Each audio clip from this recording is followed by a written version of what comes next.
രണ്ടാഴ്ചത്തെ അറ്റകുറ്റപ്പണി നടത്തിയിട്ടും തലസ്ഥാനത്ത് ലാൻഡ് ചെയ്ത ബ്രിട്ടന്റെ F-35 എന്ന് പറയുന്ന അമേരിക്കൻ നിർമ്മിത 5ാം തലമുറ വിമാനം എടുത്തുകൊണ്ടു പോകാൻ ഇതുവരെ ബ്രിട്ടന് സാധിച്ചിട്ടില്ല. ഈ ഒരു സാഹചര്യത്തിൽ പ്രതിസന്ധി തുടരുകയാണ്. C-17 വിമാനത്തിൽ ഇത് ഞങ്ങൾ തിരിച്ചു കൊണ്ടുപോകാം എന്ന് ബ്രിട്ടൻ പറഞ്ഞെങ്കിലും ഇന്ത്യ അതിന് സമ്മതിച്ചിട്ടില്ല. ഈ സാഹചര്യത്തിലാണ് ഇന്ത്യയുടെ ഗജരാജൻ ഇന്നലെ തിരുവനന്തപുരത്ത് ലാൻഡ് ചെയ്തത്.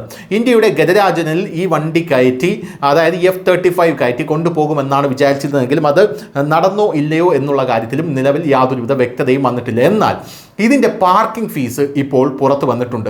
ഇതിൻ്റെ പാർക്കിംഗ് ഫീസ് കണ്ട് ബ്രിട്ടൻ പോലും ഞെട്ടിയിരിക്കുകയാണ് എന്നുള്ളതാണ്. പക്ഷേ അവർക്ക് നമുക്കത് പേ ചെയ്യാതെ തരമില്ല എന്നുള്ളതാണ് വേറൊരു പ്രധാനപ്പെട്ട കാര്യം. രണ്ടാഴ്ചത്തെ അറ്റകുറ്റപ്പണികൾ നടത്തിയിട്ടും ഇതിന് പോകാൻ കഴിയാത്തതിനാൽ വിമാനത്താവളം, അതായത് 100 മില്യൺ പൗണ്ടാണ് നമ്മൾ ഇതിന് ഈടാക്കാൻ പോകുന്നത്. എത്രയാണ്? 100 മില്യൺ പൗണ്ട്.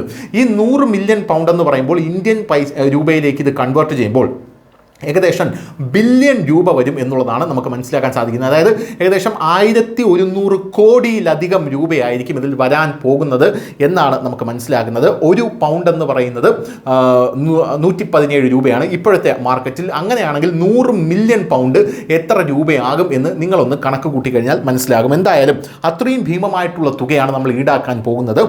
ലോകത്തിലെ ഏറ്റവും നൂതനമായിട്ടുള്ള യുദ്ധവിമാനങ്ങളിലൊന്നായ ബ്രിട്ടീഷ് റോയൽ നേവിയുടെ F-35B യുദ്ധവിമാനം രണ്ടാഴ്ചയായി ഇപ്പോൾ തിരുവനന്തപുരം വിമാനത്താവളത്തിൽ മഴയും വെയിലും കൊണ്ട് കിടക്കുകയാണ്. മോശം കാലാവസ്ഥയും ഇന്ധനക്കുറവും കാരണമാണ് ഇവിടെ ഇത് കൊണ്ടെത്തിച്ചത് എന്നാണ് പറയുന്നത്. പോരാത്തതിന് ഇതിനിപ്പോൾ മഴയും വെയിലും കൊണ്ട് വലിയ രീതിയിലുള്ള അറ്റകുറ്റപ്പണികളും വന്നിട്ടുണ്ട്.